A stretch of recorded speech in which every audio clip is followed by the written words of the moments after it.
एक छोटे से राज्य में एक बहुत ही लालची राजा राज्य करता था। हालांकि वह बहुत अमीर था, पर वह राजा इतना लालची था कि अपने राज्य के लोगों से भी तरह तरह के कर लगाकर उनसे पैसा वसूल करता था। वह राजा सोने, चांदी, हीरे, मोती आदि चीजों को पसंद करता था, लेकिन उसकी एक बेटी थी जिसे वो इन सब चीजों से ज्यादा प्यार करता था। एक बार राजा अपने बागीचे में टहल रहा था, तभी उसने एक परी को देखा। परी के कुछ बाल पेड़ों की शाखाओं में फंस गए थे।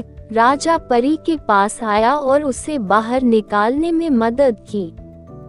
परी खुश हो गई और राजा की धन्यवाद देकर जाने लगी, लेकिन राजा ठहरा लालची। उसने परी से कहा, मैंने तुम्हारी मदद की है, तुम्हें इसके बदले तुम्हें मेरी इच्छा पूरी करनी होगी। परी ने राजा की एक इच्छा पूरी करने के लिए कहा। राजा ने कहा, मेरी इच्छा है मैं जी भी चीज को हाथ लगाऊं वो चीज सोने की हो जाए।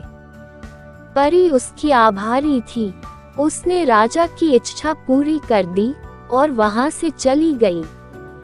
राजा ने एक पत्थर को हाथ लगाया, अचानक पत्थर सोने का हो गया। लालची राजा बहुत खुश हुआ। अपनी पत्नी और अपनी लाडली बेटी को अपनी इस शक्ति के बारे में बताने के लिए अपने महल की ओर चल दिया।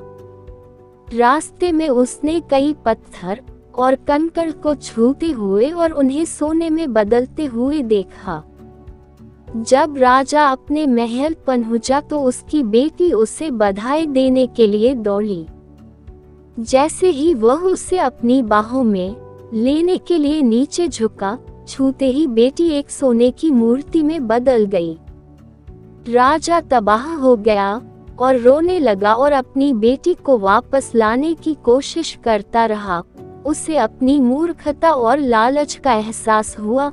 अब वो अपनी शक्ति से छुटकारा पाना चाहता था। उसने अपने बाकी दिनों को अपनी इच्छा को दूर करने के लिए परी की खोज में बिताया।